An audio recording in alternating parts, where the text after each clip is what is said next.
हे कृष्ण गोविंद हरे मुरारी, हे नाथ नारायण वासुदेवा। हे कृष्ण गोविंद हरे मुरारी, हे नाथ नारायण वासुदेवा। श्री कृष्ण गोविंद हरे मुरारी, हे नाथ नारायण वासुदेवा। हे नाथ नारायण वासुदेवा, हे नाथ नारायण वासुदेवा। हे नाथ नारायण वासुदेवा, हे नाथ नारायण वासुदेवा। श्री कृष्ण गोविंद हरे मुरारी, हे नाथ नारायण वासुदेवा। श्री कृष्ण गोविंद हरे मुरारी, हे नाथ नारायण वासुदेवा। बोलिए श्री कृष्ण भगवान की जय।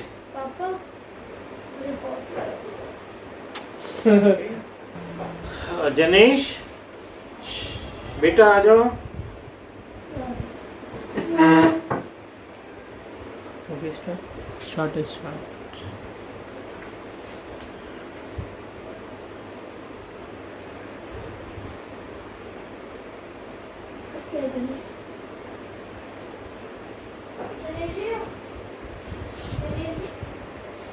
हनुमान चालीसा एक सिद्ध ग्रंथ है। सिद्ध ग्रंथ किसे कहा जाता है? सिद्ध ग्रंथ हम उसे कहते हैं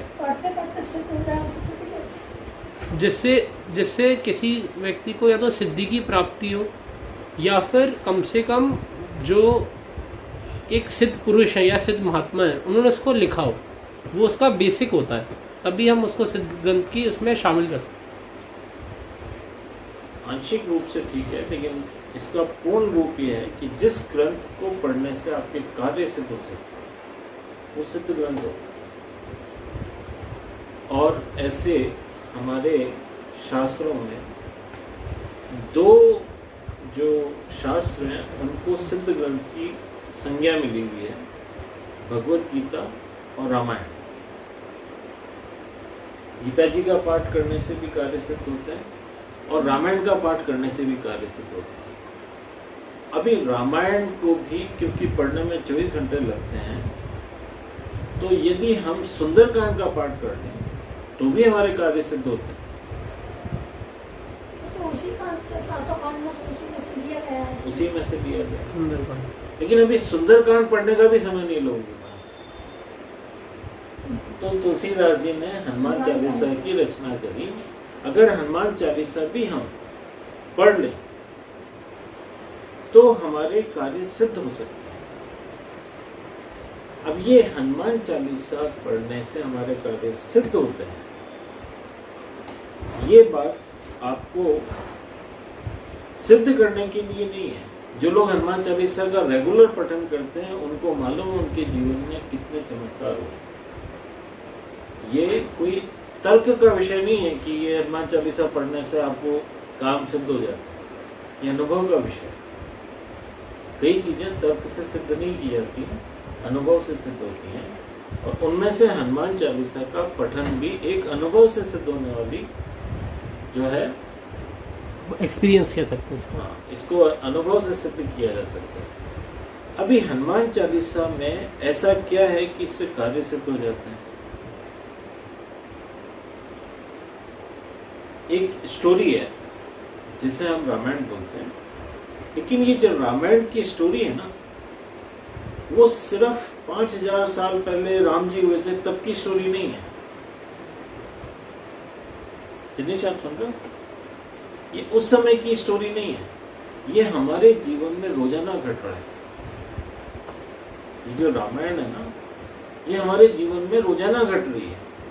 कैसे घट रही है? आप कैसे बोलोगे कि राम जी भी हैं?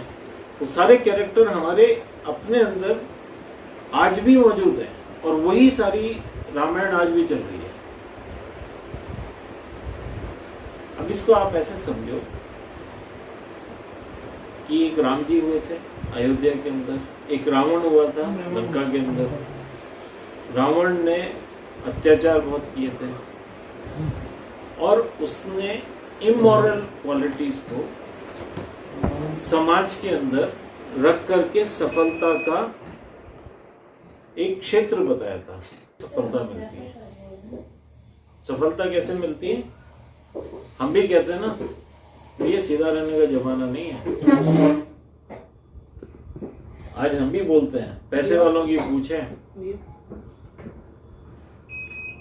ये जो हम लोग बोलते हैं ना कि भैया सीधा रहने का जमाना नहीं है, पैसों की पूछ होती है, बिना पैसे कुछ नहीं होता।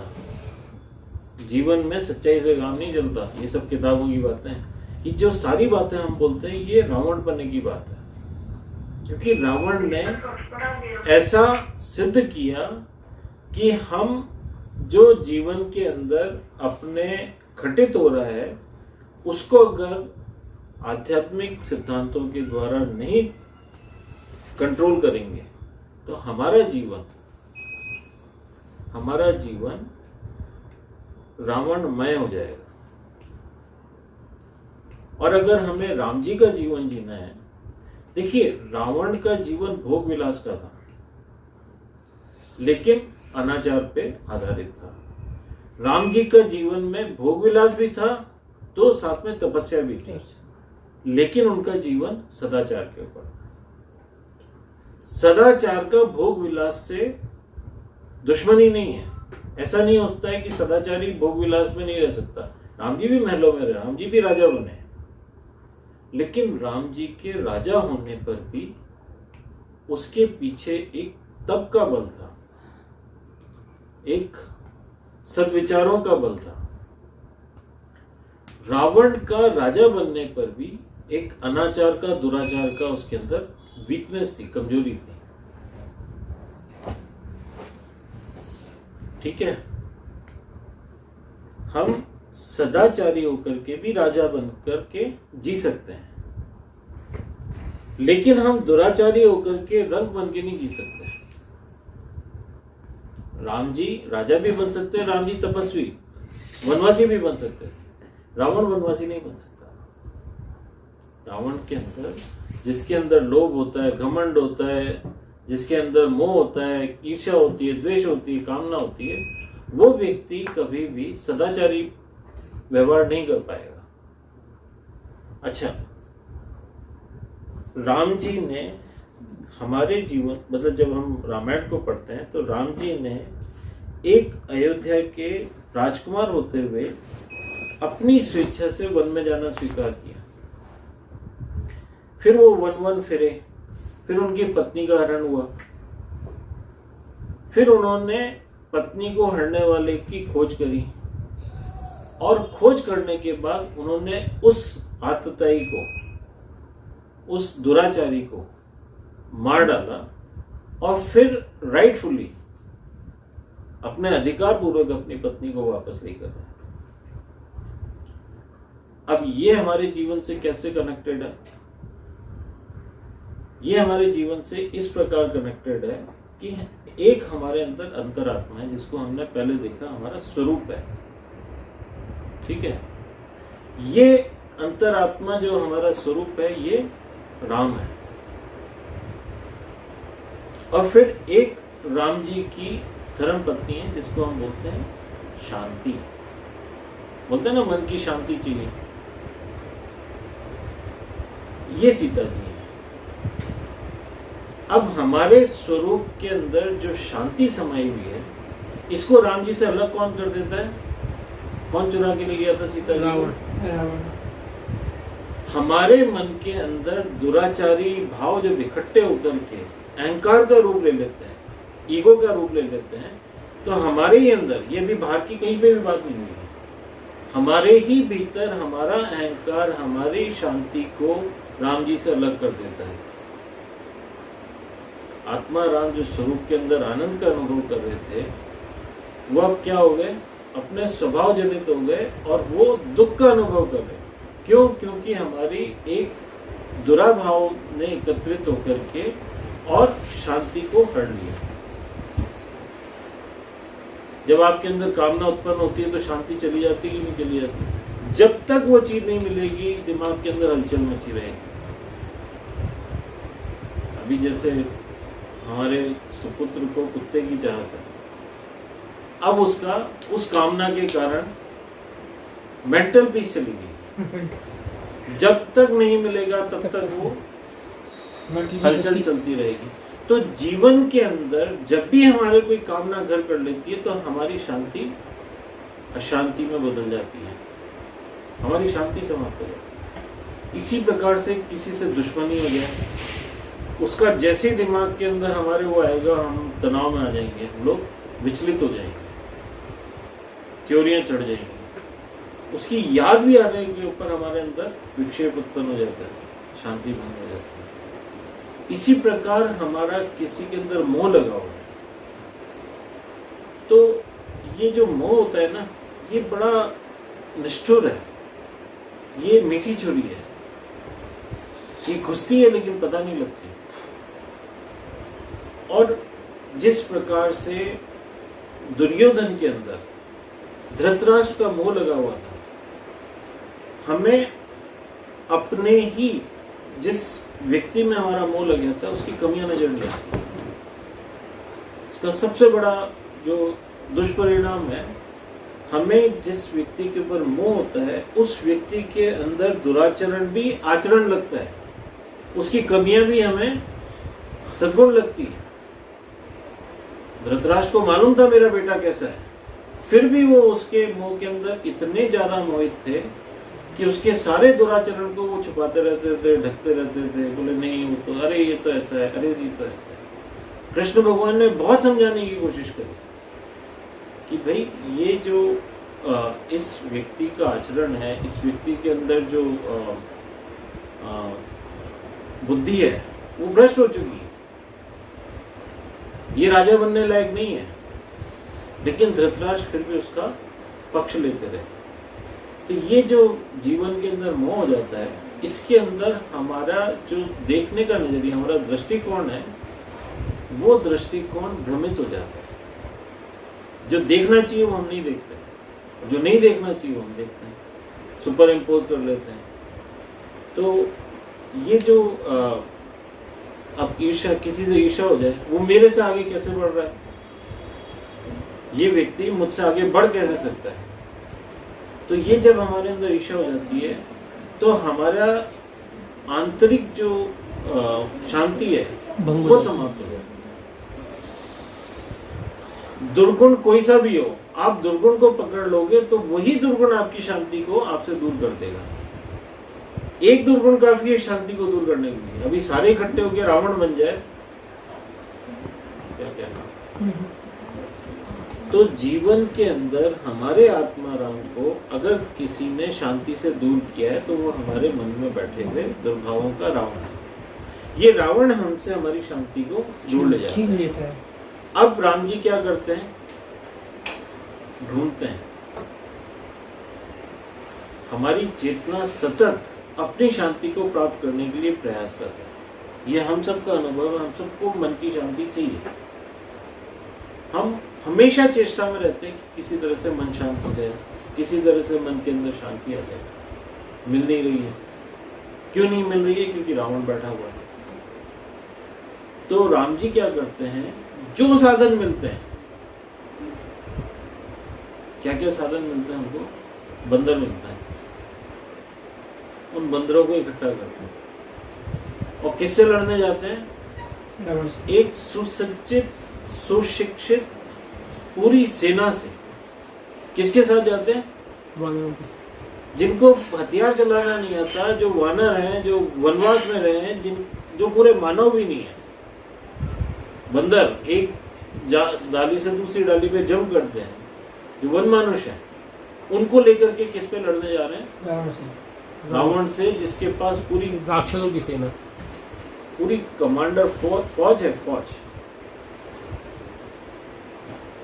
अब ये जो कहानी है, इसका आध्यात्मिक पहलू क्या है कि हमें क्या करना चाहिए, जब हम ये समझ जाए कि हमारे आत्माराम शांति से दूर है और शांति को प्राप्त करना है, तो जो बचे हुए विचार हैं, हमारे जो विचार हैं वो डिपिक्ट करते हैं बंदरों को।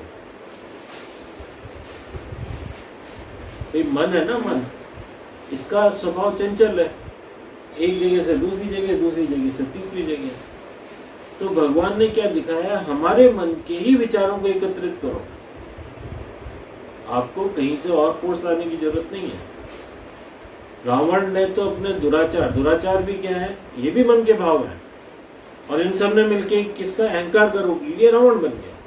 अब हमारे मन के ही विचारों को हमें एकत्रित करना है और उनको एकाग्र करके क्या करना है, हमें उनसे, रावण से लड़ाई करनी। ऐसा कहते हैं, पहली बात तो जहां पर आत्मा राम है वहां पर विजय है। जहां जहां भगवान श्री कृष्ण है वहां वहां विजय पताका साथ में चलती है। सेना से विजय नहीं होती है, विजय सत्य से होती है। सत्यमेव जयते जयते, सत्य से विजय होती है।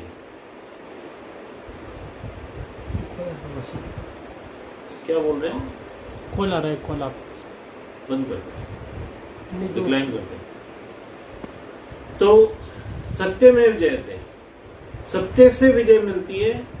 आपको विजय कभी भी सेना से नहीं मिलती, साधनों से कभी कोई व्यक्ति संपन्न नहीं हो पाया। मन के अंदर सिद्धांतिक हो, आचरण में शुद्धता हो और सेवा भाव हो, इससे व्यक्ति विजय को प्राप्त करता है। विजय कभी भी साधनों से नहीं होती। मेरे पास बंगला है, मेरे पास गाड़ी है, मेरे पास ये है, मेरे पास वो है, इससे आपको जीवन में सफलता नहीं मिलेगी। ऐसे बहुत लोग होते हैं जो अक्कल के अंधे और गांठ के पूरे होते हैं, मतलब गांठ में पैसे बहुत होते हैं, अक्कल कुछ नहीं होती, तो वो गांठ के पैसे भी गंवा देते हैं। और ऐसे बहुत लोग होते हैं जिनके पास गांठ में कुछ भी नहीं, अक्कल बहुत है, वो लोग जो बोलते हैं ना, मिट्टी से भी सोना बना लेते हैं। जीवन के अंदर अगर आपको सफलता प्राप्त करनी है तो आपके अंदर सेवा भाव होना चाहिए, आपके अंदर सत्य का बल होना चाहिए और आपके अंदर तप होना चाहिए। राम जी के अंदर तप भी था, राम जी के अंदर सेवा भी थी, राम जी के अंदर सत्य भी था। इस बल के ऊपर उन्होंने वानरों से ही दुराचारी रावण के ऊपर विजय प्राप्त, उस पर चढ़ाई कर दी। उनको मालूम था मेरे पास सेना बहुत कमजोर है। इवन यही प्रसंग आता है महाभारत में, जब पांडव में कम सेना होती है। हाँ, कृष्ण के पास अर्जुन और दुर्योधन दोनों जाते हैं, तो दुर्योधन उनसे उनकी सर की सेना तरफ मांगते हैं। सर की तरफ जाके खड़ा हो जाता है और पैर की तरफ जाके खड़ा हो जाते हैं अर्जुन। चतुरंगी सेना, भगवान की सेना बहुत बड़ी थी। तो दुर्योधन ने सेना मांगी और अर्जुन ने भगवान कृष्ण को मांगा, क्योंकि विजय हमेशा भगवान की ही होती है। जहाँ सत्य है, जहाँ धर्म है, वहीं पर विजय। सत्यमेव जयते, सत्य की ही जीत होगी। आप झूठ आपको कितना भी बड़ा लगे, लाइफ में कभी झूठ जीत नहीं सकता। बादल कितना ही विशाल हो, वो सूरज को नहीं ढक सकता। सूर्य को ढकने की सामर्थ्य किसी भी बादल में नहीं। इसी प्रकार से हमारे आज के अनुभव में चाहे कितने ही आता हो कि यार बिना पाखंड किए, बिना पाप किए, बिना ये किए जीवन में कुछ बनेगा नहीं, हमें कहीं ना कहीं तो दुराचार का साथ लेना ही पड़ेगा, कहीं ना कहीं तो अपने आप को गिराना पड़ेगा। लेकिन यहाँ पर धर्म से जो जुड़े हुए लोग हैं, जो अध्यात्म से जुड़े हुए लोग हैं, उन्हें मालूम है कि आपने थोड़ा भी इधर उधर किया तो आप रावण के खेमे में पहुंच जाओगे। यू विल बिकम आतताई। आपको अपने सत्य से च्युत नहीं होना है, मतलब उतरना नहीं है। आपको अपने तप से, अपने सेवा से कभी भी नीचे नहीं उतरना है, क्योंकि जीत इसी से हुई। हमें अगर जीवन में सफलता चाहिए तो हमारे जीवन के अंदर सत्य का तपस्या का और सेवा का बल होना चाहिए। होना चाहिए, सही बात है। और वो बल कब आता है? जब हम इसको अभ्यास में लेकर आते हैं। जहां सेवा का मतलब अवसर मिले वहां पे करो, जरूरत से ज्यादा करो। खाना खिलाना है, किसी को पानी पिलाना है, किसी को दान करना है, कुछ भी है। XYZ जहां सेवा का मिले। अरे भाई आदमी क्या है, चलो पैसे से तो आप हो सकता है सक्षम ना हो, ना कर पाओ, तो भगवान ने इतना बड़ा शरीर दिया, शरीर को काया को हिलाओ, सही बात है। खूब सेवा करो। आज हर जगह पे साधु संत लोग होते हैं, गरीब लोग होते हैं। अरे आप कुछ नहीं तो गरीबों के बच्चों को पढ़ा दो। आपके पास जो है, जरूरी नहीं आपके ज्ञान है, आप ज्ञान दो, सेवा करो। सेवा करने से आपके जीवन के अंदर बल आता है, पूजा करने से आपके जीवन में बल आता है, जप करने से आपके जीवन में बल आता है। ये छोटी छोटी अभ्यास हमारे जीवन में बड़ा बल प्रदान करते हैं। तो जब हमारा जीवन इस प्रकार से सक्षम हो जाता है, ईश्वर को प्राप्त करने जैसा हो जाता है, तब जाकर के आपके अंदर अपने ही अहंकार को खत्म करने की प्रेरणा मिलती है। पहली बात तो हमें स्वयं का अहंकार अनुभव में ही नहीं आता है। क्यों अनुभव में नहीं आता है? क्योंकि हम अपने अहंकार को पसंद करते हैं, सही बात है। हम उससे प्यार करते हैं। मुझे मेरे अंदर जो मेरा अपना अहम है उससे बहुत प्रेम है। कभी दिखाई नहीं देता। ईगो जो होता है ना, वो हमारी पसंद का होता है, और ईगो को कोई डिस्टर्ब कर दे तो हम एकदम से हमें एकदम से गुस्सा आ जाता है। तो जब जब हम सत्संग में जाते हैं ना, इस ईगो की पिटाई होती है। क्योंकि इस ईगो को मारना, इस रावण को खत्म करना, यही सत्संग का मेन उद्देश्य है। अरे आप मेरे को जानते नहीं हो। अरे जानते नहीं हो भैया, हम आपको जानते हैं, आप परम पिता परमात्मा हो, लेकिन अभी आप अपने आप को परम पिता परमात्मा छोड़ करके एक रावण समझ के बैठे हो। उस रावण को हम नहीं जानते।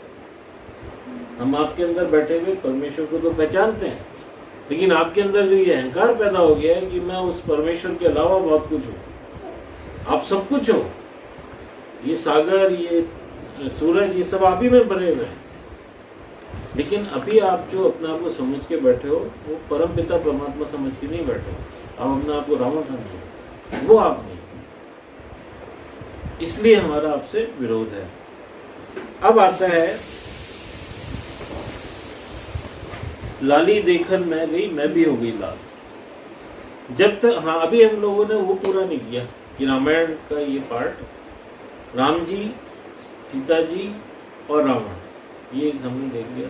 राम जी ने अपने सारे वानरों को इकट्ठा किया और रावण पे अटैक किया। इसी प्रकार हमारे मन के अंदर अच्छे विचार और बुरे विचार, ये दोनों हमारे अंदर मन के अंदर निहित हैं। लेकिन बुरे विचारों की संख्या ज्यादा होती है, अच्छे विचारों की संख्या कम होती है।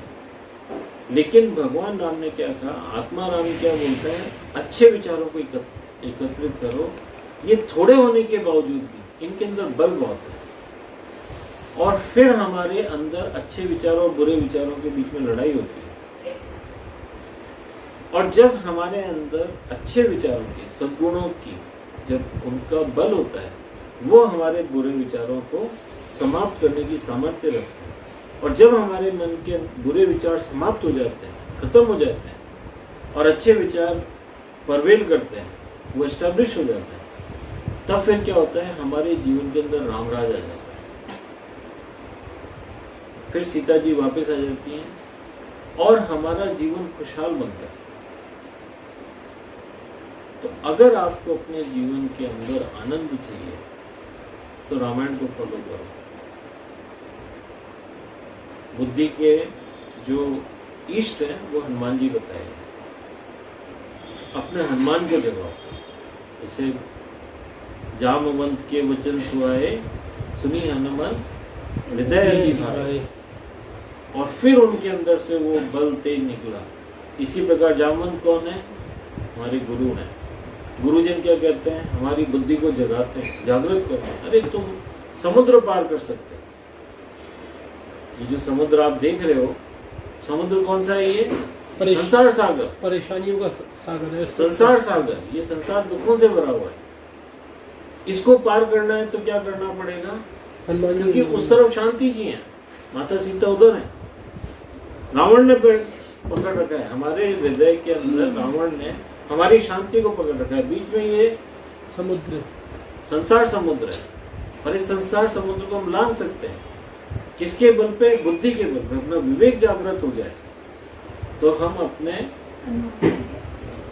रावण की लंका को जला भी सकते हैं। लंका में जाके शांति की, माता सीता की खोज भी कर सकते हैं। तो ये हमारा इंटरनल एक वॉर होता है, एपिसोड है, हमारे अंदर ये चल रहा है, कंटिन्यूसली चल रहा है। ये रामायण हमारे अंदर चल रही है, इसको पहचानने की जरूरत है, अपनी बुद्धि को जागृत करने की जरूरत है। जैसे ही हमारा विवेक जागृत होगा, वैसे ही राम जी के सारे काम बनते चले जाएंगे, हमारे आत्मा राम को शांति मिल जाएगी, और शांत व्यक्ति महात्मा हो जाता है, वहाँ राम राज्य स्थापित होगा। उस व्यक्ति के जीवन में फिर दुख नहीं आता। तो जब तक देह ज्ञान है तब तक परमात्मा नहीं दिख पड़ते हैं। देव के दर्शन करने हैं तो देह ज्ञान भूलना पड़ेगा। जिसको याद रहता है कि मैं पति हूँ, मैं पत्नी हूँ, मैं पुरुष हूँ, मैं स्त्री हूँ, वह परमात्मा के दर्शन उपयुक्त रूप से नहीं कर सकता। उसे परमात्मा के दर्शन ठीक से नहीं होते हैं। परमात्मा की भक्ति करते हुए जो देह भान बुलाता है, उसे अपने भीतर विराजमान परमात्मा के दर्शन होते हैं। आत्म स्वरूप में परमात्मा के दर्शन को ही अपरोक्ष दर्शन बताया गया कहते हैं। देखो, वेदों में जो बात कही गई है ना, वेदों में 4 महावाक्य बोले गए। अहम ब्रह्मास्मि, मैं ही ब्रह्म हूँ। मैं ही ब्रह्म हूँ, अहम ब्रह्मास्मि। अच्छा, एक कंफ्यूजन मैं दूर करता हूँ, क्योंकि ये कंफ्यूजन दूर करने से काफी चीजें हमारे समझ में आने लगती हैं। ठीक है, भारतीय संस्कृति में मुख्य रूप से 3 बड़े आचार्य हुए। कितने आचार्य हुए? 3 मुख्य रूप से। शंकराचार्य, माधवाचार्य, रामानुजाचार्य। थर्ड वाला नहीं बताता। ठीक है, ये 3 आचार्यों ने समाज के अलग अलग विभिन्न सेक्स को, भावना वाले व्यक्तियों को देख करके इनके लिए 3 आध्यात्मिक मार्ग निर्धारित किए। ये 3 जो वर्गीकरण किया वो किस तरीके से किया? एक लोग होते हैं जो इमोशनल होते हैं, ठीक है, भावनात्मक लोग होते हैं, जिनके अंदर थोड़ा सा भी हो रो पड़ेगा, उनसे किसी का दुख नहीं देखा जाता, प्रेम बहुत होता है उनके अंदर। तो भावना प्रधान जो लोग होते हैं वो एक जो है वर्ग है। उसके बाद उन्होंने देखा एक एक्शन ओरिएंटेड लोग होते हैं, जिनके अंदर बहुत कुछ करने की जो है क्षमता होती है और इच्छा होती है, और वो हमेशा लगे रहते हैं। एक्शन ओरिएंटेड, कर्म प्रधान लोग होते हैं। एक भावना प्रधान लोग, एक कर्म प्रधान। लेकिन एक सेक्टर ऐसा है कि बुद्धिजीवी लोग होते हैं। हर चीज के लिए ये क्यों होता है, ऐसा क्यों होता है, तर्क उनको बहुत करना होता है। तर्क प्रधान लोग होते हैं, बुद्धिजीवी लोग होते हैं। हर चीज को समझना है उनको, बिना समझे उनका काम नहीं चलता। तो समाज के 3 वर्ग हो गए। एक भावनात्मक लोग हो गए, एक कर्म प्रधान लोग हो गए, और एक बुद्धिजीवी हो गए। अभी हमारे समाज के इस वर्ग को देखते हुए हमारे जो आचार्य थे, उन्होंने इन सबको ईश्वर तक पहुंचने का रास्ता दिखाने के लिए 3 मार्ग निर्धारित किए। जो भावना प्रधान लोग थे उनके लिए भक्ति मार्ग चुना गया। ये इमोशनल लोग हैं, ये भावना की प्रधानता रखते हैं, तो उसी भावना को यूज करके ये भगवान तक पहुंच सकते हैं। तो इनके लिए भक्ति मार्ग सरल है। ठीक है, तो भक्ति मार्ग में उन्होंने बोला भाई आप भगवान से प्रेम करो, किसी भी रूप में प्रेम करो, अपने पुत्र रूप में प्रेम करो, अपने गुरु रूप में प्रेम करो, पति रूप में, दोस्त रूप में, पत्नी रूप में, जिस रूप में आपको पसंद हो भगवान को प्रेम करो। तो आपने देखा होगा जगह जगह पर कोई सखा रूप में भगवान को प्रेम करता है, कोई पति रूप में भगवान को प्रेम करता है, कोई पुत्र रूप में करता है, कोई बाल रूप में करता है। तो ईश्वर को प्रेम करने के लिए जो भावना प्रधान लोग थे उनको ये रास्ता दिया गया कि आप ईश्वर से प्रेम करेंगे तो भगवान तक पहुंच जाएंगे। अब है कर्म प्रधान लोग, तो उनके लिए कर्म योग निर्धारित किया गया। ये भक्ति योग हो गया, उनके लिए कर्म योग निर्धारित। और जो भक्ति योग के जो बड़े प्रणेता रहे जिन्होंने उस स्कूल ऑफ थॉट्स की सारी लिटरेचर लिखी वो माधवाचार्य थे। और माधवाचार्य जो उन्होंने रास्ता प्रतिपादित किया भक्ति का, तो आज के तारीख में हम ऐसे बहुत सारे इंस्टीट्यूशन देखते हैं जो माधवाचार्य की पद्धति को फॉलो करते हैं। तो सर जी जो ये कबीर दास, तुलसीदास सभी भक्ति मूवमेंट में आते हैं और मीराबाई भक्ति उसमें ही आती है सभी उसमें। तो ये जो भक्ति मार्ग निर्धारित किया गया, इसका जो दर्शन बनाया, इसका जो शास्त्र बनाया वो माधवाचार्य जी ने बनाया। उनके फॉलोवर्स हैं जैसे इस्कॉन है वो माधवाचार्य पद्धति को फॉलो करते हैं। फिर आया कर्म योग। तो कर्म योग के अंदर जो रामानुजाचार्य थे उन्होंने एक फिलॉसफी, ये जो माधवाचार्य जी ने फिलॉसफी दी उस फिलॉसफी का नाम रखा द्वैत फिलॉसफी। माधवाचार्य ने रखा द्वैत। द्वैत द्वैत का मतलब हुआ कि भगवान और भक्त अलग अलग हैं। भगवान वहाँ गोकुल धाम में बैठे हुए हैं कहीं वैकुंठ में, आप यहाँ पर हो, आप भगवान की सेवा करके, भगवान से प्रेम करके, भगवान की भक्ति करके उनके धाम में पहुंच सकते हो, वो आपकी मुक्ति है। भगवान के धाम में आप पहुंच सकते हैं, आपकी मुक्ति है। फिर जो रामानुजाचार्य थे उन्होंने जिस मार्ग को प्रतिपादित किया वो था कर्मयोग।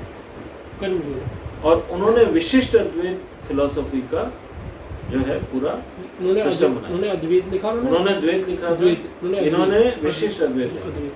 विशिष्ट अद्वैत में क्या होता है, भगवान पूर्ण है, आप उनका अंश हो।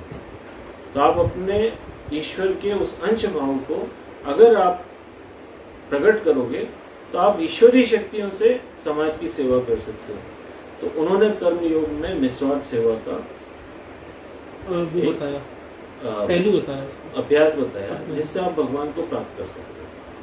इन्होंने भक्ति योग बताया था आपकी भावनाओं का, इन्होंने कर्म योग बताया विशिष्ट अद्वैत। फिर शंकराचार्य जी ने वो बचे हुए लोगों को पकड़ा जो बुद्धिजीवी लोग थे, जो हमेशा क्वेश्चन करते रहते हैं, और उन्होंने ज्ञान मार्ग बताया। आप ध्यान करिए और भक्त को तर्क से मैं कौन हूँ, क्योंकि वेदांत में हर तरह का तर्क दिया हुआ है। आप जितने तरह के प्रश्न कर सकते हो उन सब का आंसर वेदों के अंदर है। तो ये तर्क रूप में उन्होंने बताया, तो उससे ज्ञान मार्ग प्रशस्त हुआ। भक्ति योग, कर्म योग और ज्ञान योग। और जो शंकराचार्य जी की फिलॉसफी है इसको बोला गया अद्वैत फिलॉसफी। द्वैत फिलॉसफी में भगवान अलग है, भक्त अलग है। विशिष्ट अद्वैत में आप भगवान के अंश हो। अद्वैत फिलॉसफी में आप ही भगवान, मैं ही भगवान, बस मैं भूल गया हूं। जैसे मैं चश्मा लगा के चश्मा ढूंढता हूं, तो मेरे पास चश्मा तो है लेकिन फिर भी मैं ढूंढ रहा हूं, मैं भूल गया हूं क्यों लगा हुआ। कई बार होता है ना, टावल बांध के आ जाते हैं, सब तरह टावल ढूंढ रहे हैं आप भूल गए हो कि टावल आपके ऊपर। इसी प्रकार से ईश्वर, जैसे अभी जाते टाइम दिनेश ने कहा था ना, ईश्वर तो मिले हुए हैं। इसके प्रश्न में ईश्वर तो ऑलरेडी मिले हुए हैं, बस हमें उसका भान नहीं है। इसी प्रकार से शंकराचार्य जी ने ये अद्वैत फिलॉसफी का निरूपण किया। अच्छा, अब कई जने बोलते हैं साहब ये वाली फिलॉसफी है, ये वाली फिलॉसफी बेटर है, इनके अंदर ये है वो है। तो हम कहते हैं, हमारे गुरुदेव कहा करते थे, भैया आप किस कैटेगरी में आते हो, आपके लिए वो फिलॉसफी अच्छी है।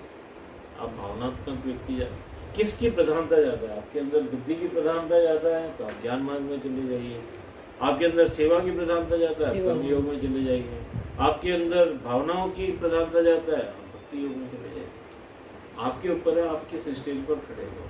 तीनों बराबर है। सनातन धर्म में तीनों मान्यताओं को बराबर स्थान मिला हुआ है, कोई छोटा बड़ा नहीं है। तो ज्ञानी लोग होते हैं ना, वो बोलेंगे कि साहब भक्ति से ज्ञान बढ़ा है, ज्ञान से कर्म योग बढ़ा है। कई जने फिलॉसफी झाड़ते हैं ना, इनको पता नहीं होता है वो, क्योंकि ये तीनों बराबर है, इनमें कोई छोटा बड़ा नहीं है। किसी भी चीज इनमें से फॉलो करके आप भगवान के दर्शन कर सकते हो। इनकी कॉम्बिनेशन से भी कर सकते हो। ऐसा नहीं कि भक्ति योग वाला ज्ञान नहीं प्राप्त कर सकता। वैसे मौसा जी, जो हमारी अभी लाइफस्टाइल चल रही है वो तो तीनों मिक्स चीज है। हाँ, तो तीनों मिक्स जनरली होती है, लेकिन फिर भी क्या होता है कि जब हमारी कंसंट्रेशन लगने लगता है ना, तो फिर हम किसी एक के अंदर ज्यादा। हाँ, अभी जैसे इसके 4 पाए हैं ना, अभी आप एक पाए को पकड़ के खींचोगे तो 3 भी आएंगे। टेबल के 4 पाए हैं, एक को खींचोगे तो वो 3 वहां रुके नहीं रहेंगे, वो आपसे दूर नहीं जाएंगे, वो भी साथ में आएंगे। तो ये 3 पहिए की 4 पाई है। आप भक्ति को पकड़ोगे तो ज्ञान और कर्म योग आपके साथ आएगा, सेवा और भक्ति छूट नहीं जाएंगी। आप अगर सेवा को पकड़ लोगे तो ज्ञान और भक्ति अपने आप चले जाएंगे। आपने अगर ज्ञान को पकड़ लिया तो भक्ति और सेवा आएगी उस व्यक्ति के अंदर। वो व्यक्ति उससे रह नहीं सकता, वंचित नहीं रह सकता, और अंत में जाकर के ये तीनों व्यक्ति की मुक्ति का कारण बनते हैं, साधन बनते हैं, और व्यक्ति ईश्वर को प्राप्त करता है। तो ये हमारे, मैंने कहा ये क्लियर कर देने से क्या होता है, कई बार हमारे अंदर वो होता है। नहीं, अच्छा बताया आपने ये, मतलब किसी को सुनाने के लिए भी, बताने के लिए बहुत अच्छा मिल जाएगा किसी को अगर आप बताओ तो।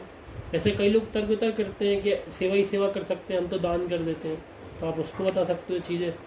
तीनों चीज़ से क्लियर होने से हमारे माइंड के अंदर भी क्लियरिटी आ जाती है, और ये कभी रहता है कौन सी चीज़ छोटी है कौन सी चीज़ बड़ी है, वो भी।